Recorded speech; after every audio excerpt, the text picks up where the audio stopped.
ওই যে সূর্য দেখা যায় কিন্তু রোদ নাই, কুয়াশায় ঢাকা। এটা হচ্ছে গ্যাংটক শহর।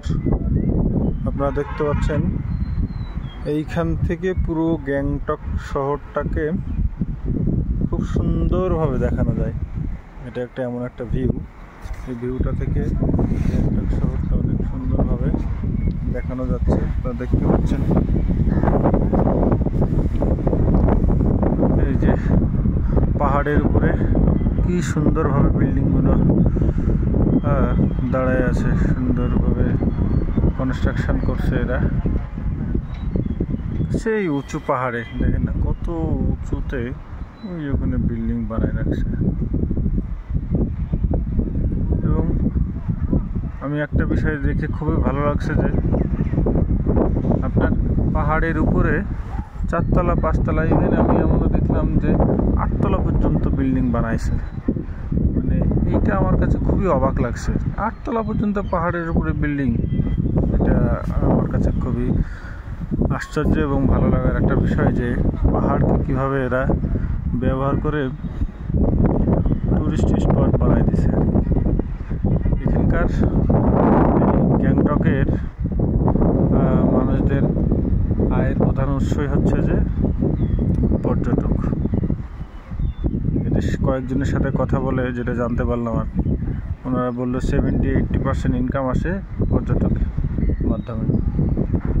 আর এই জন্যই এই জায়গাটা এত সুন্দর এবং এত মনোরম। দেখতে পাচ্ছেন যদিও খুব একটা পরিষ্কারভাবে দেখা যাচ্ছে না কুয়াশার কারণে, কুয়াশা বা মেঘ বলতে পারেন, মেঘের কারণে এখানে কুয়াশা নাই,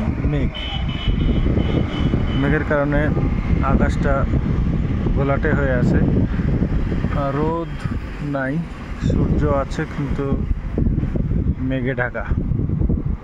যদি এখন সময় 4:30, এই সময় অনেক রোদ থাকার কথা, কিন্তু মেঘে পুরো পাহাড় এবং শহরটা ঢেকে আছে। দেখতে পাচ্ছেন পাহাড়ের উপরে কি সুন্দরভাবে সাজানো গোছানোভাবে বাড়িগুলো, মনে হচ্ছে যে কোনো কী বলে শোকেসে সাজিয়ে রাখার মতো। ছোট ছোট বাড়িঘর যেমন শোকেসে সাজিয়ে রাখে এরকম সাজানো আছে। এটা হচ্ছে প্রকৃতির এক অপরূপ সৌন্দর্য। সেই পাহাড় আর সেইটাকে ব্যবহার করে তারা মানুষের বসোপযোগী করে ফেলছে আর কি। আমার কাছে গ্যাংটক শহরটা অনেক ভালো লাগছে দেখে, আমার খুবই মজা পাইছি। আপনারা যারা ইচ্ছা আসতে চান গ্যাংটক শহরে, তারা অবশ্যই এসে ঘুরে যাবেন, ভালো লাগবে, মানসিক প্রশান্তি পাবেন এই গ্যাংটক শহরে ঘুরে। এইখানে থেকে ঘুরে গেলে হয়তো বা আমাদের বান্দরবন, খাগড়াছড়ি সব যাওয়ার কোনো ইচ্ছাই জাগবে না। এটা এত সুন্দর দেখায় আপনাদেরকে জুম করে যে বাড়িগুলো কীভাবে সুন্দরভাবে সাজানো গোছানোর ব্যবস্থায় আছে। তো যারা গ্যাংটকে আসতে চান তারা এসে ঘুরে যান, আপনাদের ভালো লাগবে। পাহাড়, মেঘ এবং বরফ সব একসাথে দেখতে পাবেন এই গ্যাংটকে। ধন্যবাদ।